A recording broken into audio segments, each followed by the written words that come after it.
the Recreation Area, or SVRA, and the OHMVR division, as it's another step towards ensuring compliance with the updated environmental compliance from Senate Bill 249, which passed in 2017. And we'll be talking about those a little bit. The purpose of this presentation today is to introduce stakeholders, agencies, and the interested public to the Hungry Valley Wildlife Habitat Protection Plan, or the WIP, as you'll hear us refer to it inevitably. We'll be reporting today's presentation, and it looks like it has started, so thank you to my team behind the scenes taking care of that. Additionally, we'd ask you to hold your questions until the end of the presentation. We'll be using our raise hand feature, and then you can also put questions in the chat, and we'll take them at the end of the presentation. And personally, I just wanted to speak on behalf of our entire team that we have behind the scenes, that we have down at Hungry Valley. We sincerely appreciate the time that you all are taking and your interest in this presentation, and sincerely look forward to the feedback that we get from you all. Next slide, please. Great, thank you. Get that out of the way. So this evening's presentation will take place in two parts. First, I'll be providing some important background information on the WIP, starting with a brief discussion of the WIP requirements, both past and present. We will then jump into Senate Bill 249 and the changes it made to the OHMVR division and the department. And I'll cover the division's process for updating and developing the wildlife habitat protection plans. Next, I'll briefly touch on the details of the public review period. And then finally, I'll cover our progress to date with other SVRAs. Following my slides, I'll turn the presentation over to Hungry Valley staff, who we also have on the call this evening. And they'll take you through their document and some of the key parts that they want to draw your attention to before you begin your review of the document. Next slide. So taking a look back in time briefly, I'll first start at the highest levels. It's important to understand the requirements of the Wildlife Habitat Protection Plan and how it's changed over the years, and again, most recently. So nearly 4 decades ago, the California legislature passed Senate Bill 877, which introduced the requirement to draft a wildlife habitat protection plan that sustains a viable species composition at SVRAs. And that truly has been the direction setter over the last 4 decades, approximately until 2017. That same requirement was reiterated again in Senate Bill 742 in 2007. And many of you that are on this call today will probably realize that 2007 and Senate Bill 742 was another banner year in legislation for the OHMVR program. What I really wanted to point out is that it's important to understand that the WIPs are not a brand new requirement. So for those of us who are less familiar with the program, the requirement to have this plan that drives resource management is not new. In 2017, Senate Bill 249 revised portions of the Public Resources Code to require that SVRAs draft wildlife habitat protection plans that conserve and improve wildlife habitats. Now, this change in emphasis, among other statute amendments, prompted the need to update the SVRA's WIPs. We'll take a deeper look at some of the specific requirements for the WIP shortly, but again, as an overarching statement, in 2017, the direction shifted to conserving and improving habitats over time. Next slide. So Senate Bill 249 made several changes and additions to specific requirements and clarified the roles for division and the department.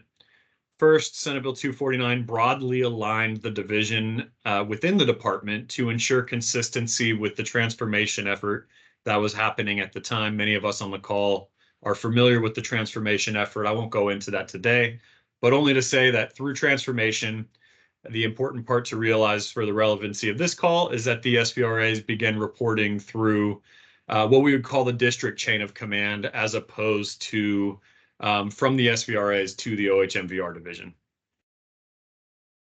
So Senate Bill 249 requires that the division prepare and implement WIPs at the SVRAs to ensure that monitoring is occurring for WIP compliance, to compile an inventory of native plant communities, and requires that WIP annual reports be posted on the division's webpage. So those are more WIP-specific requirements, but generally they are the main requirements that the division's been tasked with carrying out. Important to note here is that Senate Bill 249 references the department in many of the updated statutes. Given that the WIPs focus on natural resource programs and management, the OHMVR division works closely with our partners over at the Natural Resources Division of State Parks, who fulfill the requirements on behalf of the department, as read in the statute. So among other requirements, Senate Bill 249 essentially tasks the Natural Resources Division with ensuring that the WIPs apply best available science, and that also that the WIPs provide opportunities for public comment. Next slide. So jumping into some specific requirements, forgive me as I'll be doing a little bit of elaborating on some of these bullet points here, so bear with me. As mentioned previously, several specific requirements must be included within each WIP.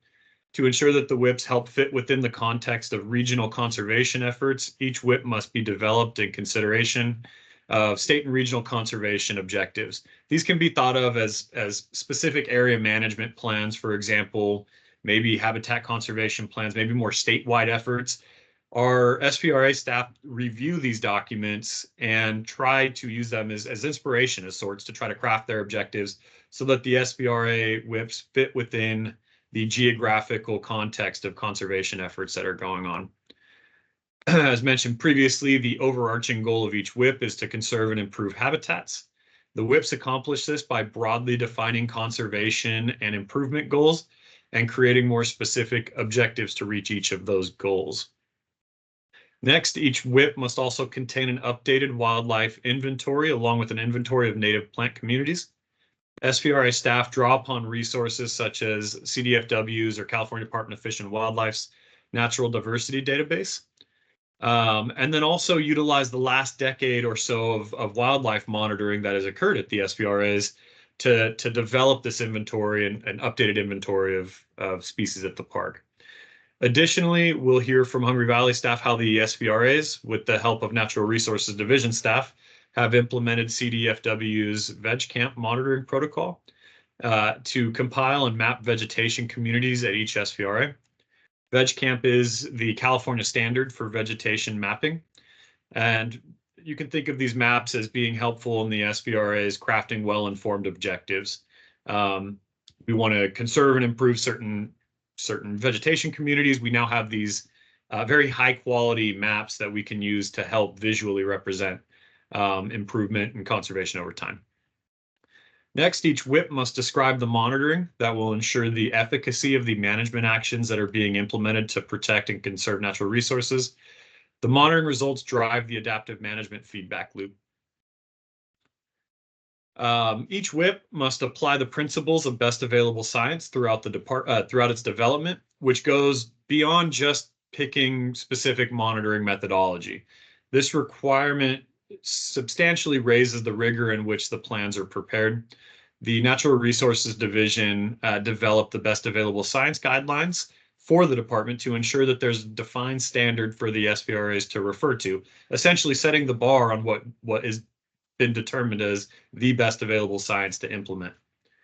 The objective of the best available science guidelines, and this is taken from the guidelines themselves, is to ensure that the natural resource related work that the department engages in is carried out in an informed, transparent, and adaptive manner that allows learning and anticipates changing conditions. Essentially, the WIP grounds itself in this principle of being transparent in the process in which we've engaged in and developed these documents, and is providing feedback for managers at the SVRA to make decisions on sound science that we know that we can trust in. And finally, each WIP must provide opportunities for public comment. Today's presentation is part of our effort to reach as broad of an audience as we can, but then also help inform the public about the document as a whole and the work that's gone into preparing a really robust document that the department's proud of. Next slide, please. All right, so what's specifically in a WIP? With the requirements and statute I just covered in mind, staff at the SVRAs author a WIP to contain the following sections. All WIPs are grounded, as I mentioned before, in the adaptive management framework, with the primary components of the WIP being this natural resource assessment, where the SVRAs have pooled a wealth of knowledge, have performed a deep dive and look into what the conditions are of their resources at the park and identifying potential shortfalls. Data sets that are available to the SVRAs, again, are from monitoring that they've performed in the past, any veg camp data that had been gathered, and they use that to generate an overall picture. So when you're reading this document, you can think of the natural resource assessment as a broad overview of resources and the conditions that are at the park. Next, you have the resource management goals and objectives. These are goals and objectives that are crafted to conserve and improve habitats over time. They broadly fall into two categories, both conservation goals and then improvement goals, and then each of them stem off from there. These goals apply the concepts of best available science, as I described from the best available science guidelines, and then again are developed in consideration of regional and state conservation objectives. Next is a discussion on management actions, and essentially covers what the SVRA staff intend to implement to achieve their objectives. And then finally, it's the WIP will describe a monitoring program about how the SVRA will monitor for compliance.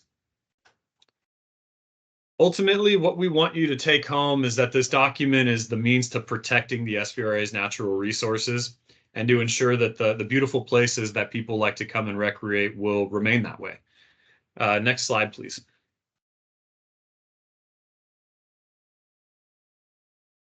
All right. So our process overall, after SB 249 passed, the OHMVR division, together with the Natural Resources Division, began meeting with SVRA staff to build out what we referred to as the WIP framework. And the Wildlife Habitat Protection Plan framework described the contents of a revised WIP and provided guidance for the SVRA authors to develop a WIP that would ultimately be compliant with statute. Essentially, it was the playbook that the SVRAs would use to author a updated compliant WIP. With the framework completed, headquarters staff began meeting with the SVRA staff to develop a draft WIP, and we would meet monthly. This draft that we would assemble would ultimately be reviewed internally multiple times throughout the division and then throughout the broader department as well. We would then transition into the public review period, which is where we're at now. We're opening a 30-day public review period for the Hungry Valley draft. Following public comment, any changes that will be implemented to the draft will be incorporated. The WIP will then be finalized, and then it'll go through one of the final steps of being reviewed by the Natural Resources Division for a best available science determination. Following that determination, the draft then heads to the OHMVR division for final approval. Following that final approval, the staff can begin implementing the WIP. And it doesn't just end there. The work really kind of begins at that point. At that point, the staff will begin implementing their new revised wildlife habitat protection plan and start reporting out on the results. Those get compiled into an annual report that's submitted every March 31st. These reports are publicly available and will be posted to the division's webpage. And finally, these documents are viewed as a living document and to be reviewed annually, but updated at a very minimum of 5 years. Next slide, please. So here's where we're at, the public review process. Oops, excuse me. There we go. We've kind of our strategy with the public review process is to announce the presentation about 2 weeks in advance. On the day of the presentation, we release the draft WIP and send it out to the stakeholders. It's also posted online at the OHMVR division webpage. We'll have the document posted for 30 days to review and provide comments. To provide comments, please send emails to the email on the screen. Also, please refer to the the multiple emails that you've received from me. The draft will be available from June 10th to July 10th.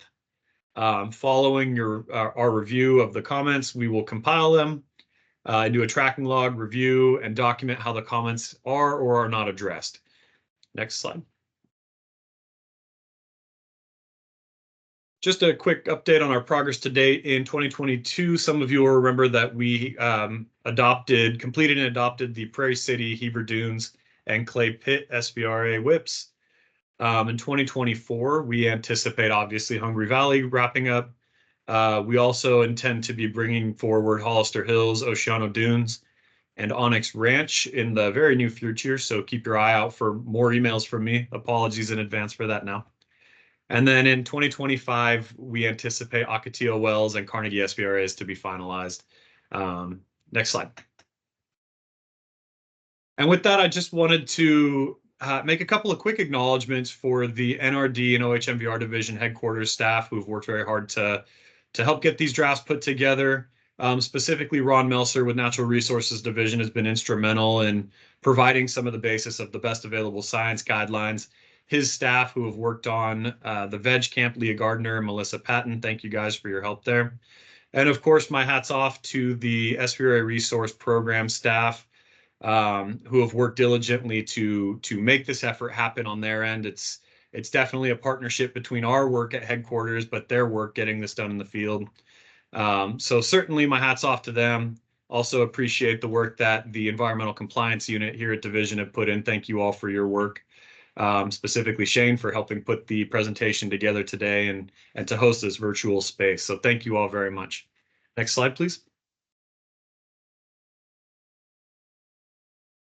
Without further ado, I will turn it over to Chris Hahn, who is the Resource Program Manager for the Great Basin District. He supervises the staff who helped build this document. Chris, I'll turn it over to you. Thank you very much. All right, thank you, Scott. Hello, everybody, and good afternoon. First of all, I'd like to thank all of you for taking time out in your day for us to present to you the Hungry Valley State Vehicular Recreation Area Wildlife Habitat Protection Plan. My name is Chris Hahn, and I'm the Senior Environmental Scientist for the Great Basin District. The Great Basin District consists of 11 parks of various designations, 2 of which are State Vehicular Recreation Area, or SVRA.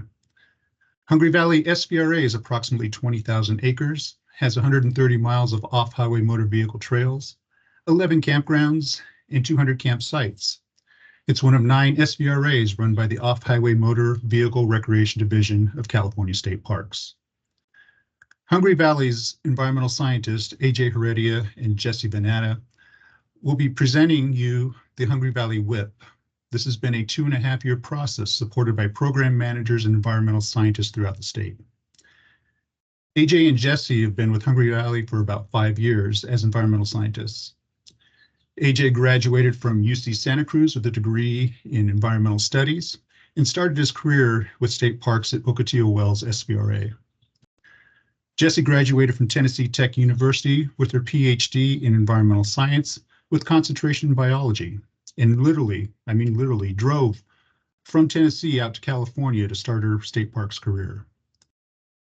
At this time, I'd like to turn the presentation over to AJ and Jesse, where they will go over the components of the Hungry Valley Wildlife Habitat Protection Plan. Thank you.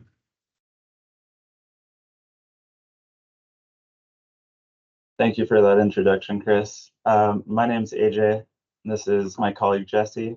We're happy to present this Hungry Valley WIP to you. It's been a long time coming, so let's get into it. This is a picture of Hungry Valley, kind of like the center portion of Hungry Valley, and it's our Freeman Canyon area, and it's characterized by these very steep badland cliffs.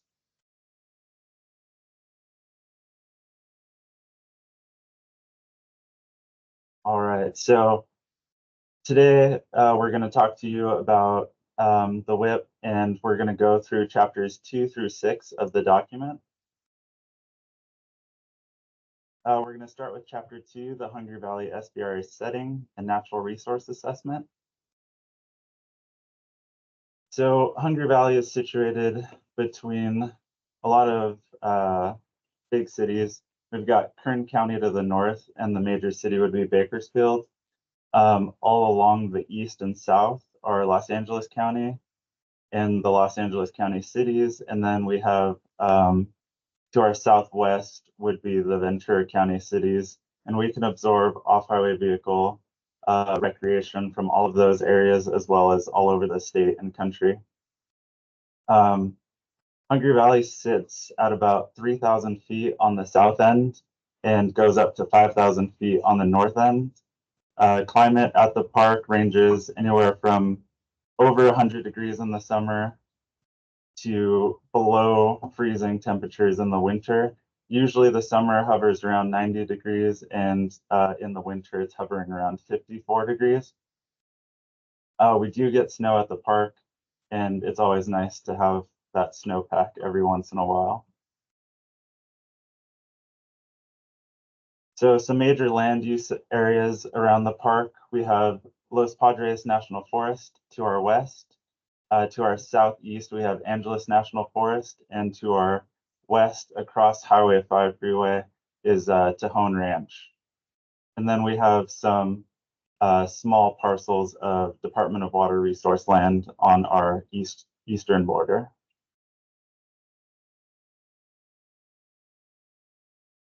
All right, so I'm going to pass it over to Jesse for a history of Hungry Valley. Hey everyone, thanks for coming to our presentation. So yeah, I just want to talk a little bit about the history of Hungry Valley and some of the land use over time as well. First, acknowledging the Native American tribes that historically used Hungry Valley SVRA, which includes the Tataviam and Inland Chumash tribes.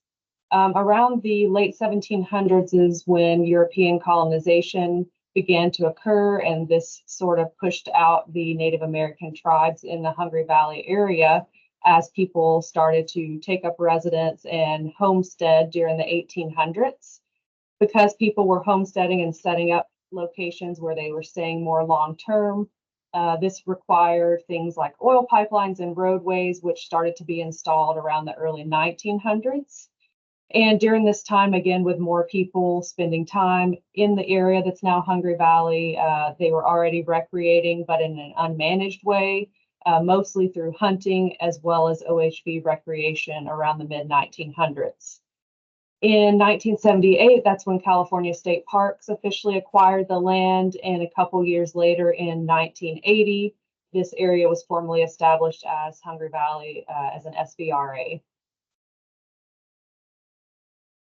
So here's another map view of Hungry Valley to show you our resource management units.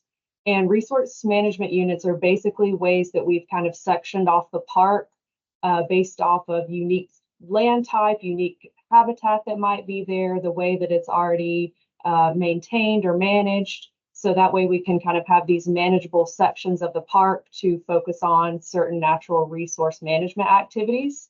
So these are defined areas of land, again, smaller size, so we can implement our goals and objectives in these areas.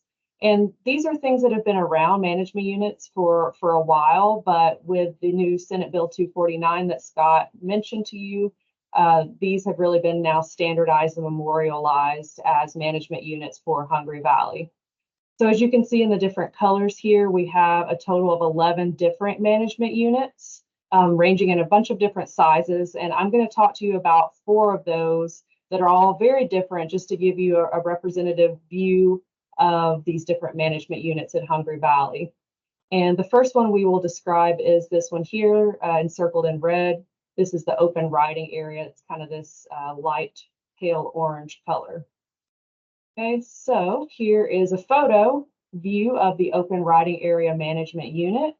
And this area is heavily used by OHV activity because it contains a lot of trails, and a lot of those trails are managed trails, but many of them are also volunteer trails because it is open riding, also sometimes called distributed riding, meaning riders can use the trails that we already maintain, or they can also create their own trails. And there's also all of our campgrounds, ATV practice track, motocross practice track, 4x4 course in this open riding area. So it is really kind of a central portion of a lot of OHV activity. And historically, before Hungry Valley was Hungry Valley, it was already being used for OHV riding, again, just in an unmanaged fashion.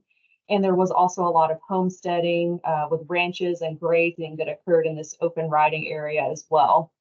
And as you can see, it's pretty open habitat because of the open riding status. But there are nice pockets of vegetation that you can see here in the foreground and the background. It's mostly kind of open woodland with mostly junipers and yuccas. Okay, Go back to our map here so we can talk about a very different management unit from the open riding management unit.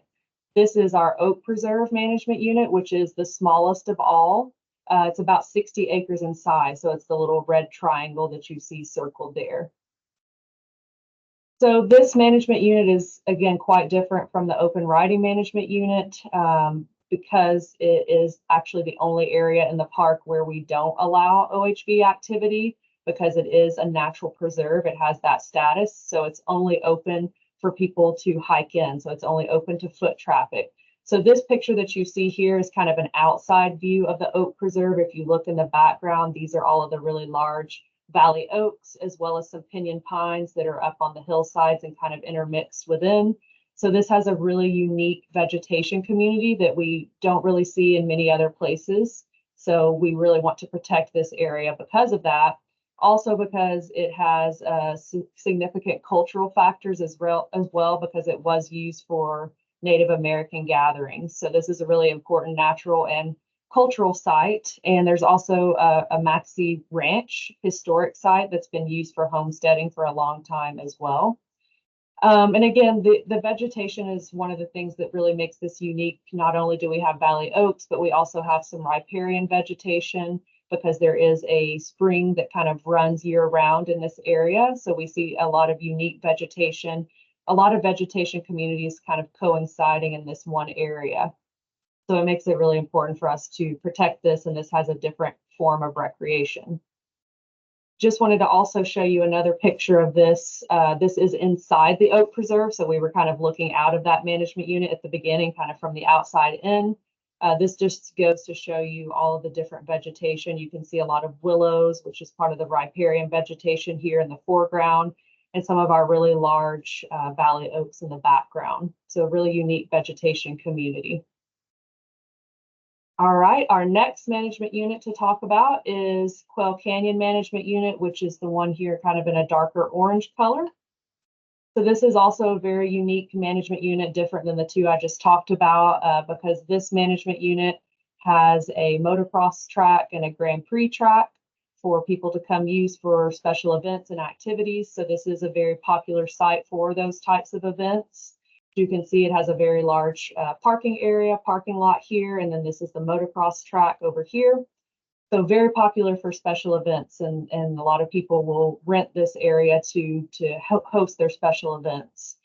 It was also historically used for homesteading, ranching, and grazing, and unmanaged OHV activity before it became Hungry Valley SVRA. And the habitat here is mostly kind of scrubby type habitat, so oaks and junipers, and then there's some open shrubland with rabbit brush, sagebrush as well. So a nice mix of vegetation communities.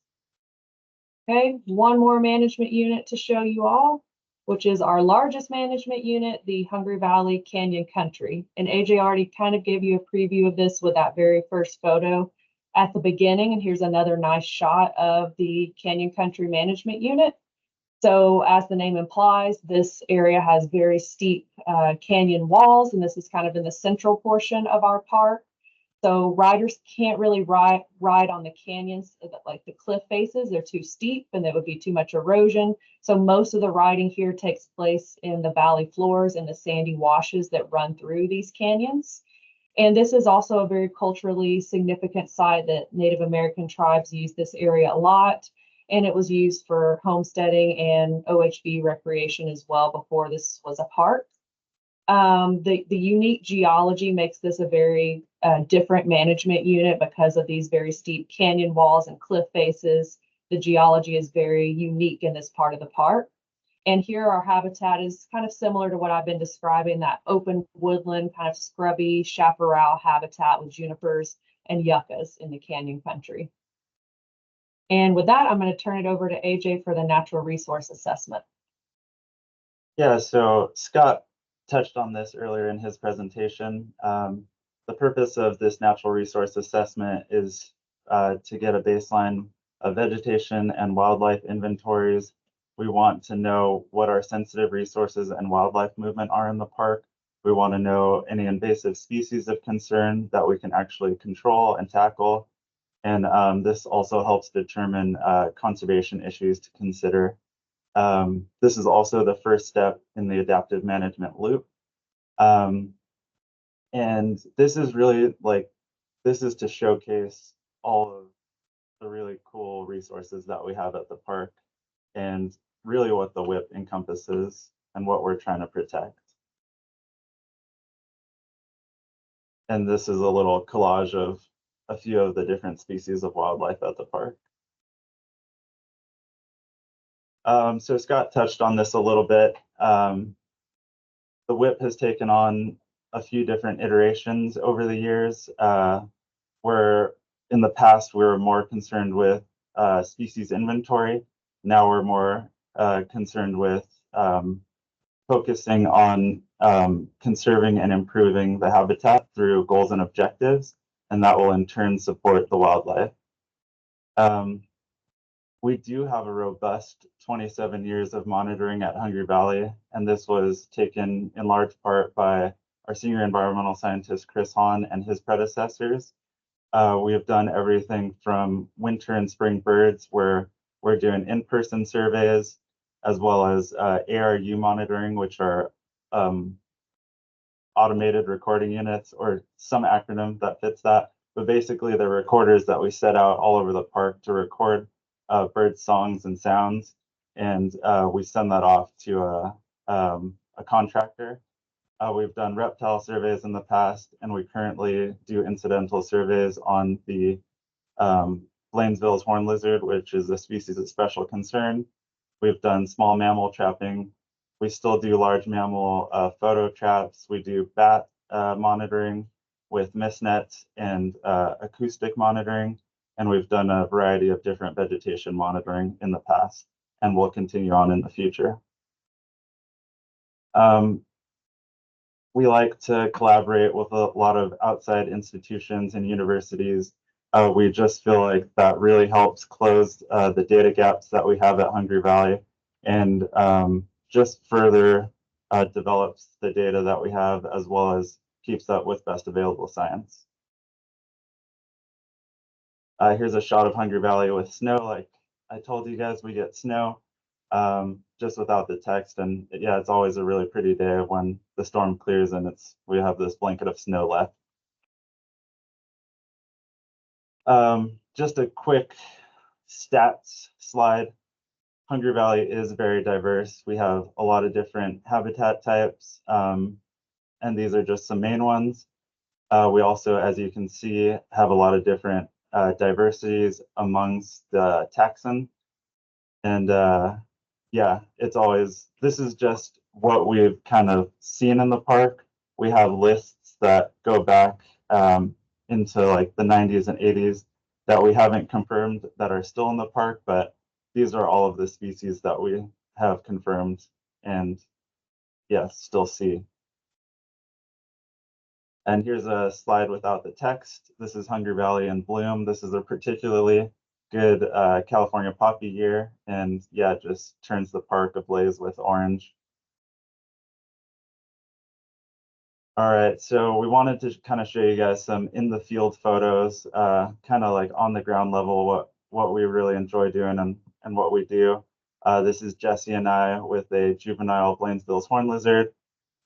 We take a lot of data on them because they're a species of special concern, and we collect that data and submit it to the California Natural Diversity Database for distribution maps on this species. And on the right here, all horned lizard scientists kind of know the game. It's spot the lizard, and on the right, I wanted to show you guys that, and we can play spot the lizard, and he's kind of just right there in the center of the photo. And I'm going to pass it off to Jessie as we talk about bats, because that's one of her favorite species. Yes, AJ has that right. I love bats, so I get to talk about the bat slide. This is just showcasing a few photos of AJ and I and some of the bats that we have captured at Hungry Valley. Bats have not really been surveyed a lot here, especially actually capturing bats to learn more about their biology and morphology, their ecology, etc. So it's really helpful that we've been able to actually hand capture some of these bats which complements the acoustic data that we've been collecting for several years now to learn what species we have at Hungry Valley and what habitats they're using. So we've detected at least 15 to 16 species that are using Hungry Valley, and we're trying to capture those species again to learn more about them. Here you can see me. This is me with a little myotis bat in hand here. And this is another myotis bat. It's a little video I'll show you in just a second. This is AJ with a pallid bat. This is actually our new California state bat. Just recently, a bill was passed to name the pallid bat California state bat. So it's really cool that we have them in our park. And then this is a Townsend's big-eared bat, which you can see the very big ears is where it gets its name. And it was really cool to find this bat in our oak preserve that I talked about a little bit earlier, because this was a reproductively active bat. So it lets us know that they're potentially reproducing within Hungry Valley or at least somewhere nearby. So once we capture the bat, we release them. Let's see if I can get the video to play.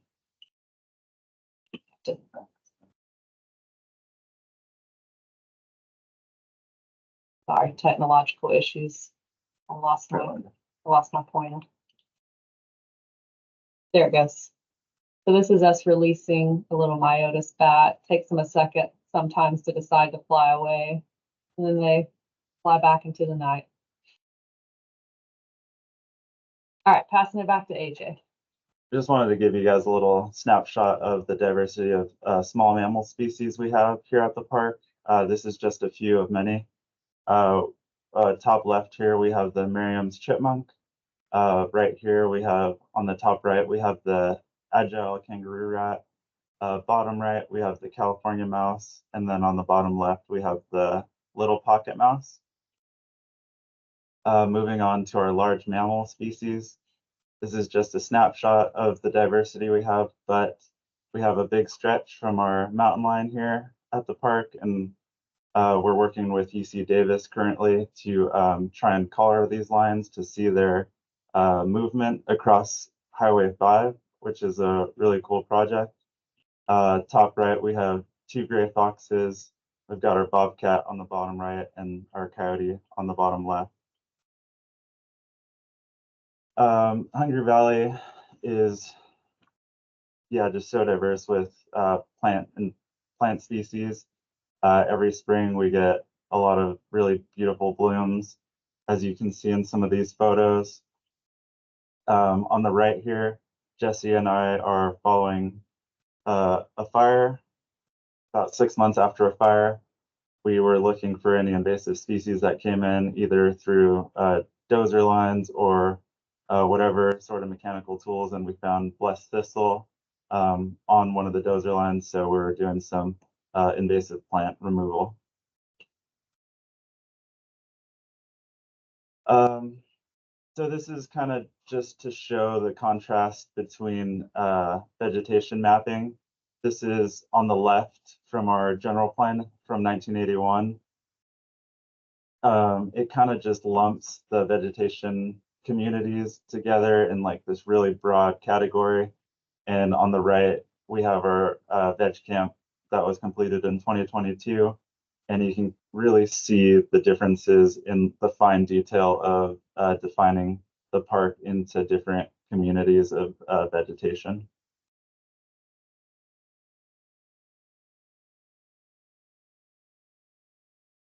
All right, I'm going to pass it off to Jesse for chapter 3.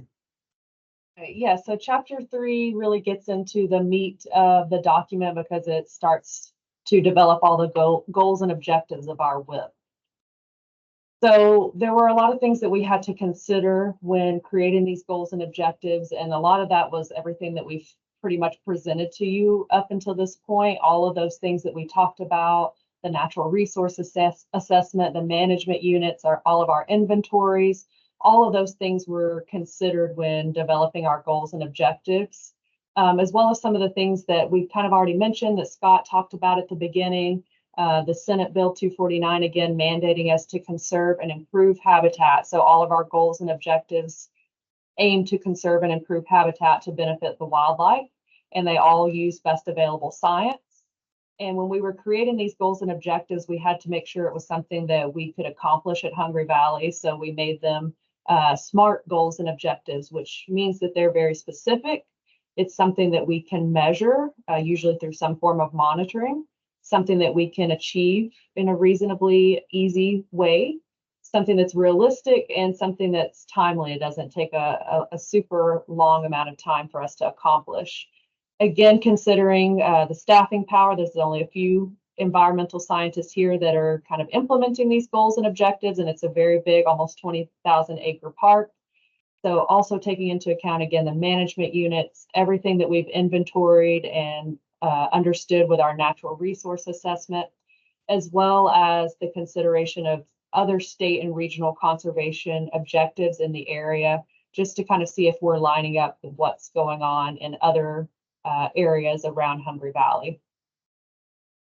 So what I want to do is just walk you through one of our WIP goals and objectives, just to kind of show you how this works. So this is a very simple one, just to talk about our monitoring and our management actions.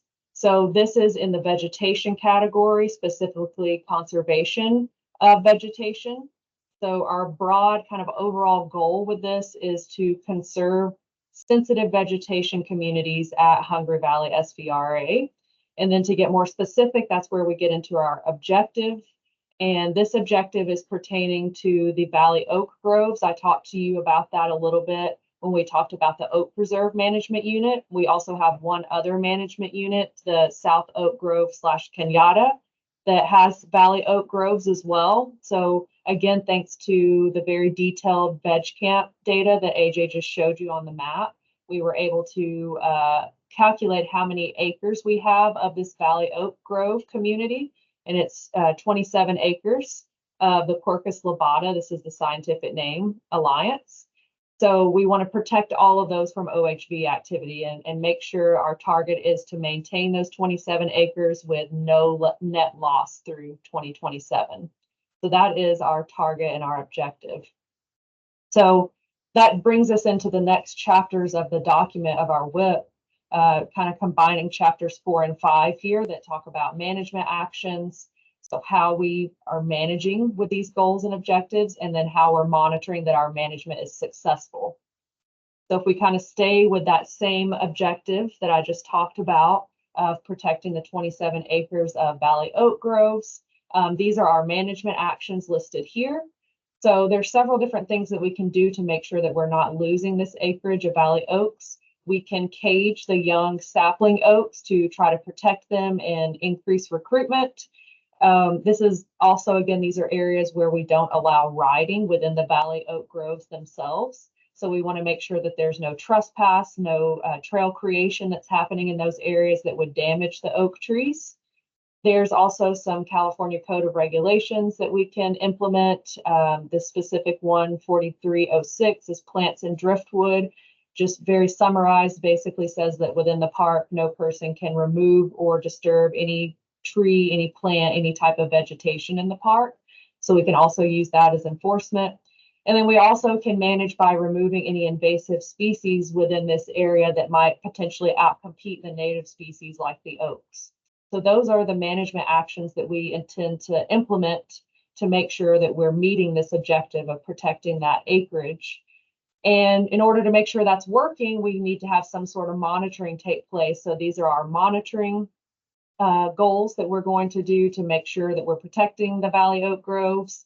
One of those is veg camp that we already briefly discussed. Again, mapping the vegetation communities, classifying them.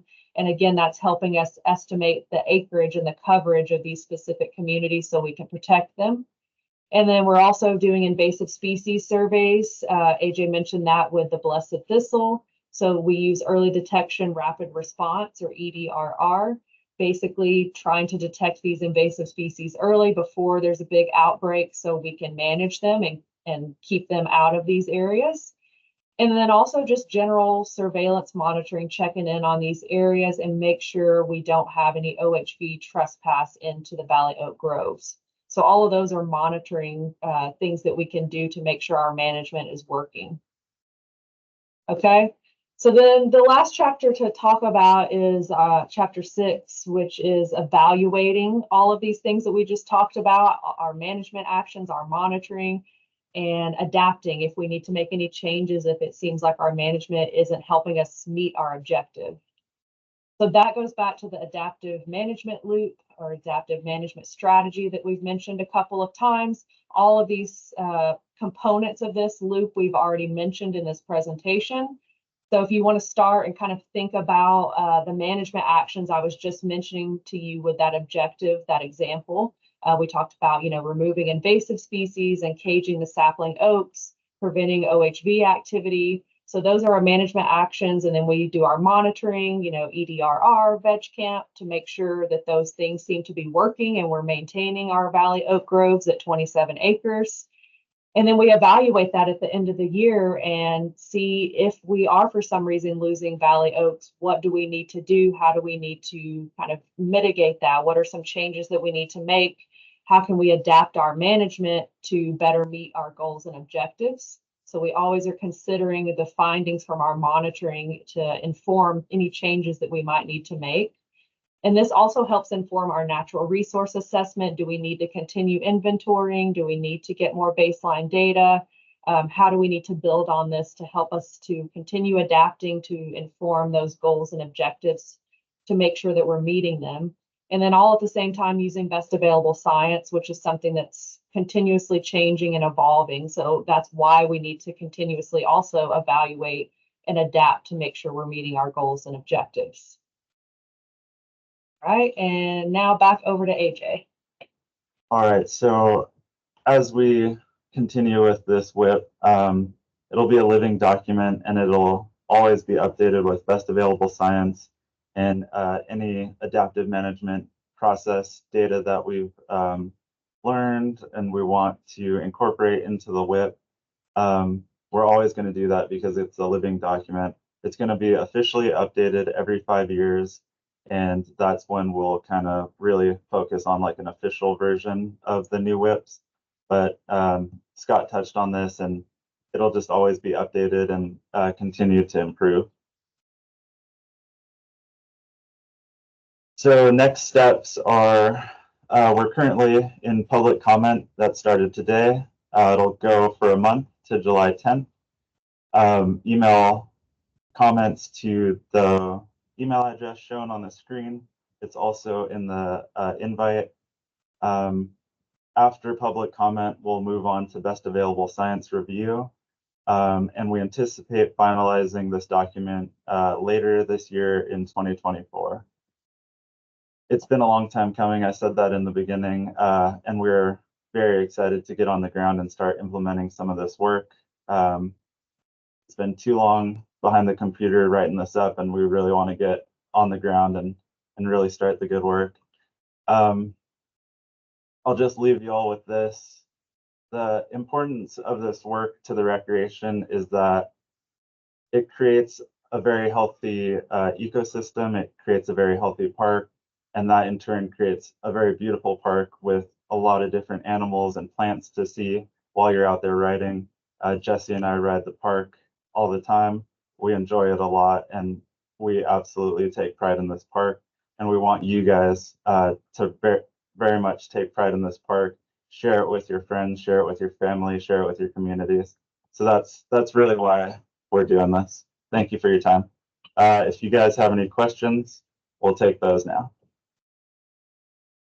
Excellent. Thank you, Jesse and AJ. Fantastic job walking us through your document. And I agree. I know it's been a long time coming, a lot of long road to get to where we're at. And so I know that the SVRA staff's really proud of the work that they've done, and the whole team here at headquarters is really proud of what they've done as well. And so with that, we have the next 40 minutes dedicated to taking any questions that anyone might have in the document or about the document. I know you guys haven't had much time with it, but we did that, intentionally. We wanted to provide some educational background about the document before you dove in and started providing comments. So if there are any comments, we can take them. I won't really respond to a comment, but if you have questions, I can certainly answer, and the staff here can answer questions about the document as well.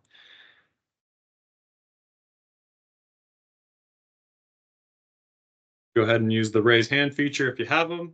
If not, no worries. We'll sit here for a little bit, and if we don't have any questions, we can end the call probably around 6 o'clock.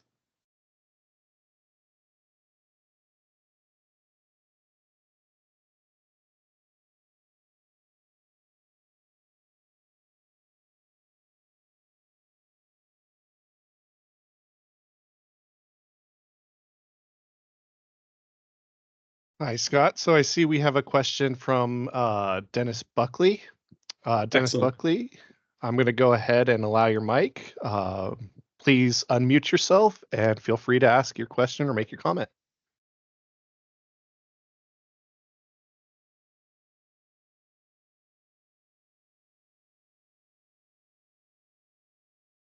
Were you able to unmute him, Shane? I disabled it, but he has to unmute himself. Or I enabled him. Yeah. Dennis, if you can hear us, go ahead and oh, there you go. Oh, there it is. Yeah, got it. Figured Okay, out. sorry. Yeah, I got a question on this. I came in kind of late. I was here on time and you guys were a little late and I was out doing some other stuff, but I missed part of your presentation. But I got a question. How is this going to affect the total area that's open for recreation in the SVRA and all the access to the national forest, the Los Padres? Hungry Valley staff, do you guys want to take that, or do you want me to respond?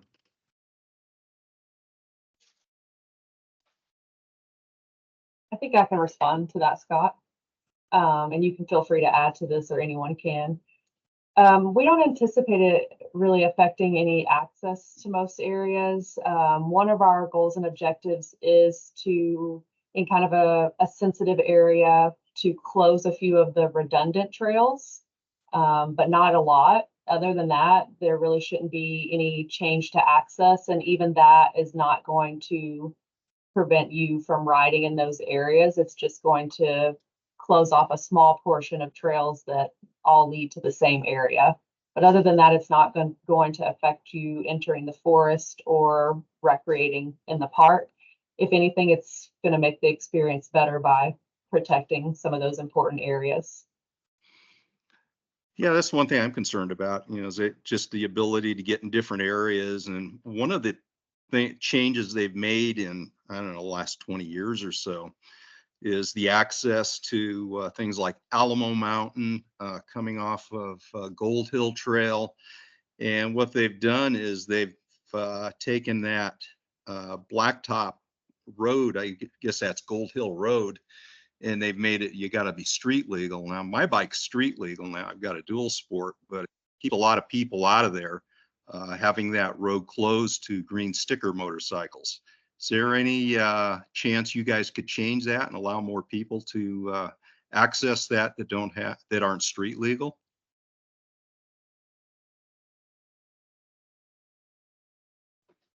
Hey, basically on that is the U.S. Forest Service, Los Padres National Forest.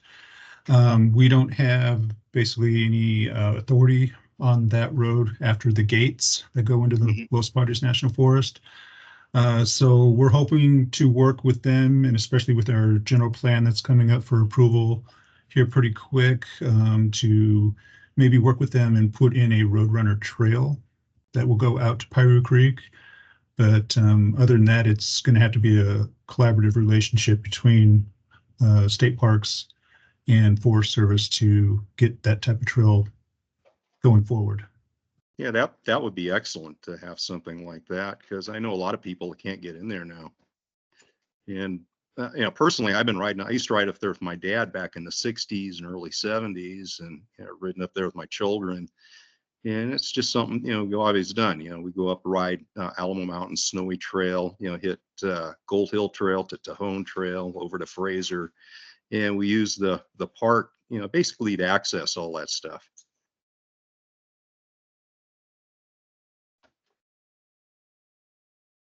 I guess that wasn't a question. That was just a statement. Yeah. Perfect. We got that noted. Thank you, Dennis. Appreciate the feedback. Okay, well, thank you. Thank you, Dennis. We have a question in the chat from Timothy Hart. He wanted to know what other studies are you planning on doing with colleges?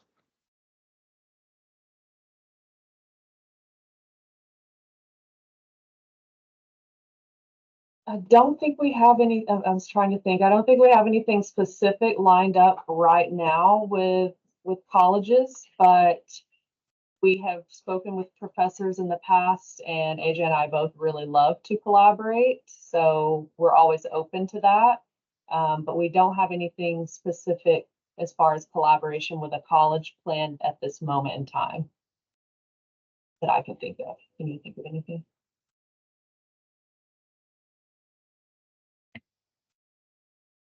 Perfect. Okay. Next we have Amy Granite. Amy, I'm going to go ahead and unmute or allow your mic. Feel free to unmute yourself and ask your question or make your comment.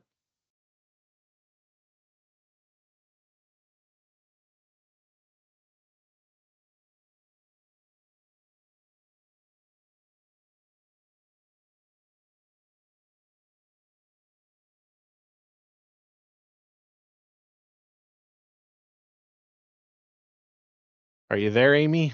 We can't hear you if you are there.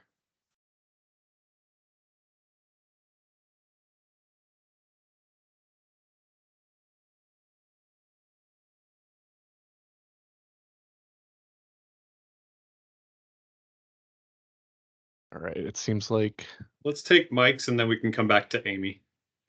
perfect. Not allowing me to. Okay. Oh, she still hasn't. Amy hasn't been able to unmute her mic. Did we give her Okay. control to do so? Yes, I did give her control to unmute her mic. Okay. Forgive us. It's an uphill battle with teams sometimes. Let's take Mike's and then we'll come back to Amy. Sounds good. I think Mike's got an active mic, so All right. Mike, you are unmuted. Feel free to unmute your mic. there you go.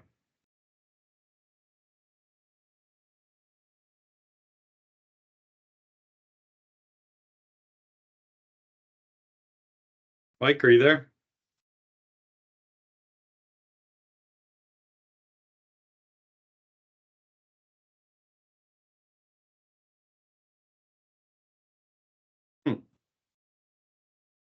I see Mike has two accounts. I went ahead and disabled the mic on his other one as well, just in case that one.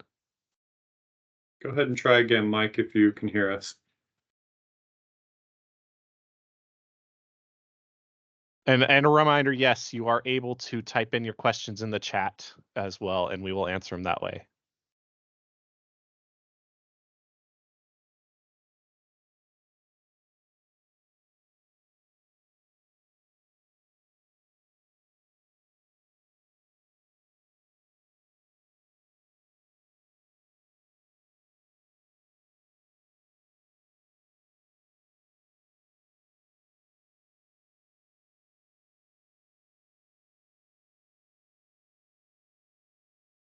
All right, I see Amy has asked her question in the chat. I didn't have a lot of time to review the document, but the monitoring is very interesting. I want to know if enthusiasts are going to or can participate in the monitoring strategy and or sessions.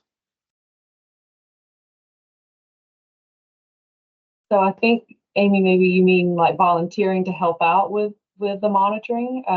If that's the case, we're definitely open to hearing from others about their ideas for monitoring and potentially having volunteers as well. Okay, yes, volunteers. So yeah, we've definitely had volunteers here in the past. There is, some paperwork and process to get to that point, but it is mainly AJ and I doing a lot of the monitoring activities. So to have extra hands in the field is always helpful. So yes, that is a possibility. And we appreciate your interest. Yeah, thanks for showing interest. Yeah, that's great.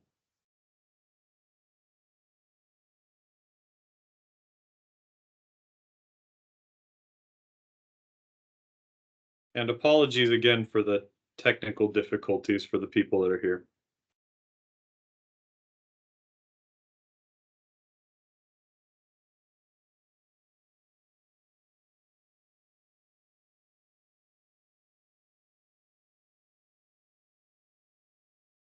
I don't know if you guys can see Amy's response, but she said the more people get involved with the process, the more people understand what is done by parks without closing areas.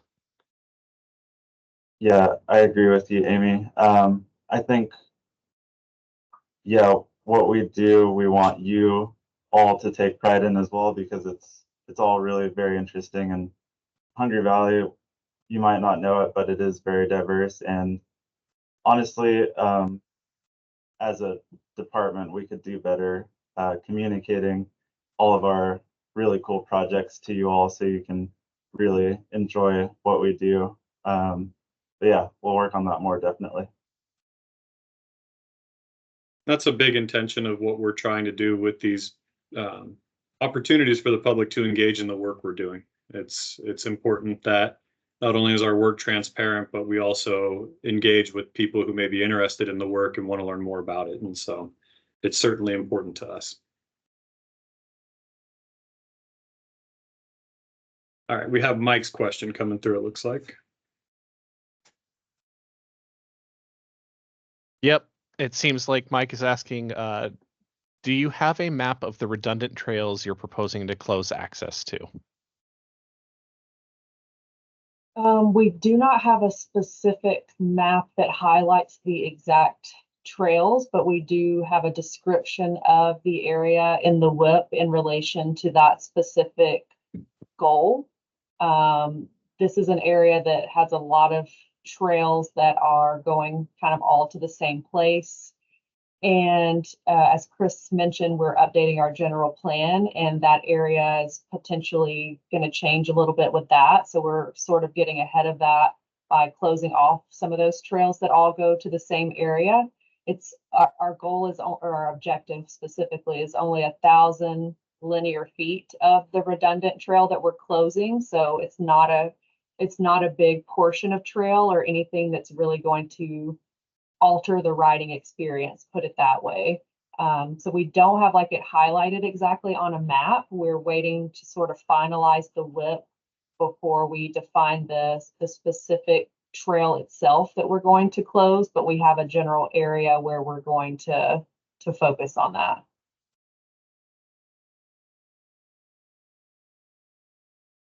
Nice. Thank you, Jesse. Amy asks, what about the well? It's not in the WIP, but off-roaders want to know. A little bit beyond the scope of this project, but I'll turn it over to Chris here. Chris, if you want to respond. Yeah, no problem. We are moving forward with the Quail Canyon well. I believe we are going to, with our project evaluation, we're clearing the clearinghouse, I believe tomorrow. So that'll be a huge step forward. We've cleared tribal consultation and historical reviews. So those are big leaps and bounds forward. And so we will move forward from there. There's some approvals up in Sacramento that are still going on, and we look forward to those coming up soon.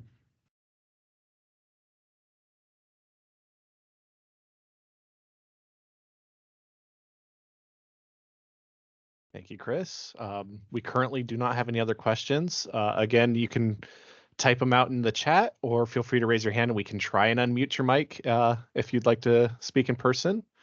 I also posted in the beginning of the chat, and I could post it again, but basically a reminder of where you can find Hungry Valley SVRA's draft wildlife habitat protection plan to read through for yourself. And that is a 30-day peer review period that will end on July 10th. And then specifically sending your emails to ohmvr.envcomp, environmental compliance, at parks.ca.gov.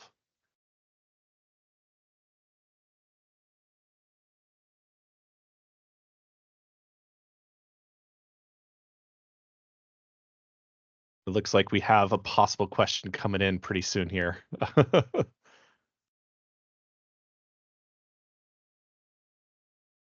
And Amy responded, "That's great to hear. Thank you, Chris. You're always helpful. It's been a few years."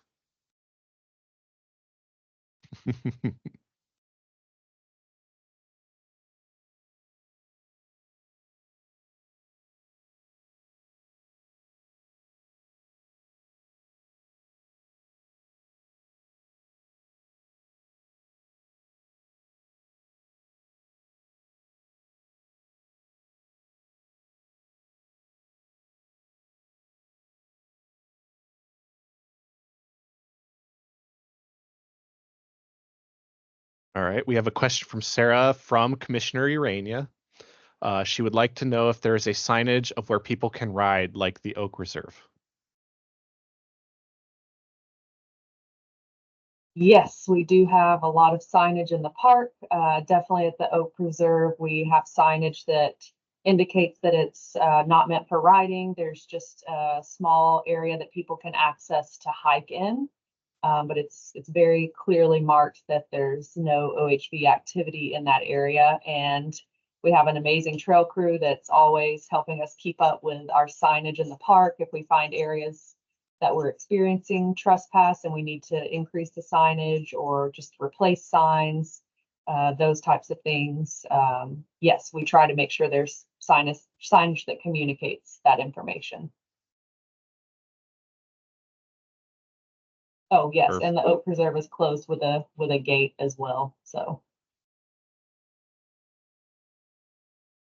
Perfect, thank you. Commissioner Tom Lemon asked, do y'all have a critter cam? We wish. I know.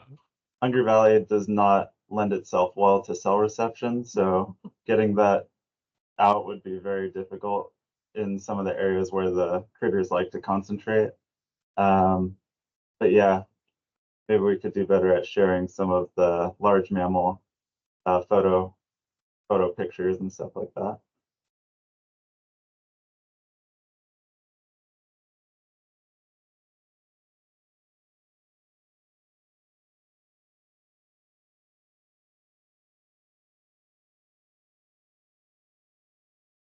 Do we have anything else from those that are still in attendance? I'm not getting anything on my end. Okay. No new messages in chat, and nobody has their hand raised. We will give it to 6:10 in case there's anything else, and then we can end the presentation and go on from there.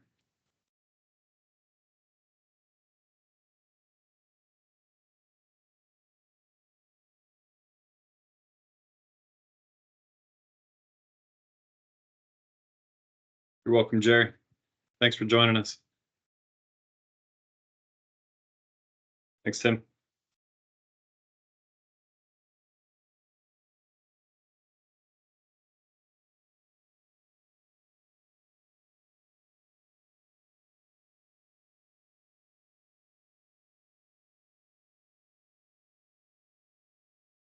Thanks, And Sarah, a reminder to Thanks, everybody, there's also going to be this whole presentation was recorded, so if you guys need to go back and review any of the presentation for any reason, it'll be available through this chat as soon as I stop the recording.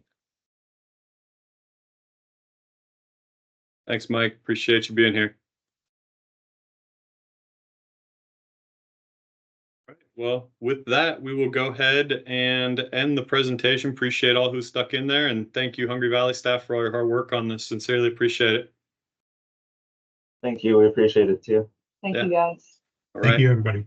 Thank you.